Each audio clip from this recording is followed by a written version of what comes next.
And we actually got that this week, George, because the state of Georgia, so Alaska Attorney General Stephen Cox, filed lawsuits against 6 crowdfunding platforms. 6. That includes GoFundMe, PayPal, which operates the PayPal Giving Fund, Charity Navigator, Just Giving, Pledge To, and Network for Good, alleging they created donation pages for thousands of Alaska nonprofits without obtaining consent, and it directly violated the state's charitable solicitations act. You need permission to do this. You cannot solicit donations without prior approval. And we kept on seeing that, George, again and again, and didn't understand how this was happening at scale. And they alleged, George, that these unauthorized pages created actual harm because these platforms were collecting fees associated with these donations that were unclear, potentially displayed outdated information. And you and I have talked at length about how damaging that is, particularly in our AI augmented information ecosystem. They were competing with organizations for their own fundraising.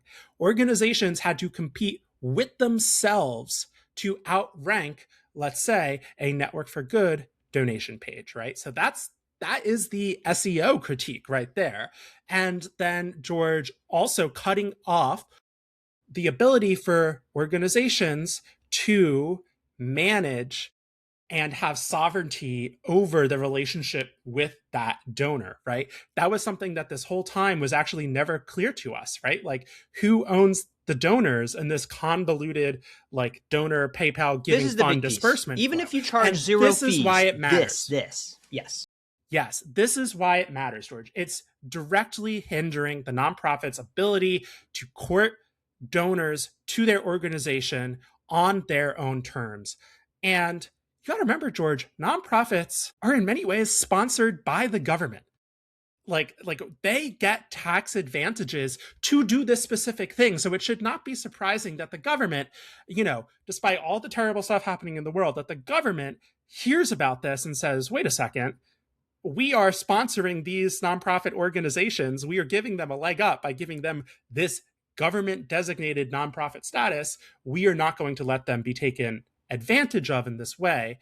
And George, the state of Alaska is seeking court orders to remove all unauthorized pages for Alaska charities and civil penalties for each violation, reinforcing the principle that platforms must get a nonprofit's permission before soliciting in its name.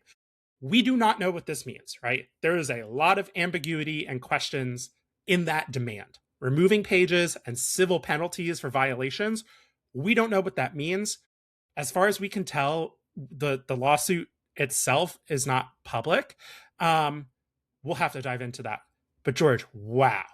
This is among the most, I think, important stories we've covered in our 6 some odd years of doing this podcast. Yes. I'm going to go ahead and say this may be the most consequential, articles and things that I've ever written. Simply the fact that it was noted and the research cited, and now the threads are being pulled. That each one of these shadow pages that exists on any platform now is a tiny little liability bomb waiting to go off, and is now on the radar of not one, but how many attorneys general signed that? And Alaska was one of the folks on that. It's interesting. Yeah, George, 23 state, we might see more lawsuits. Alaska will potentially be suing for damages done to Alaskan nonprofits. George, I hate to tell you, but there's not that many people in Alaska, and presumably not too many nonprofits in Alaska. I formally apologize to all of our Alaska listeners. I support you.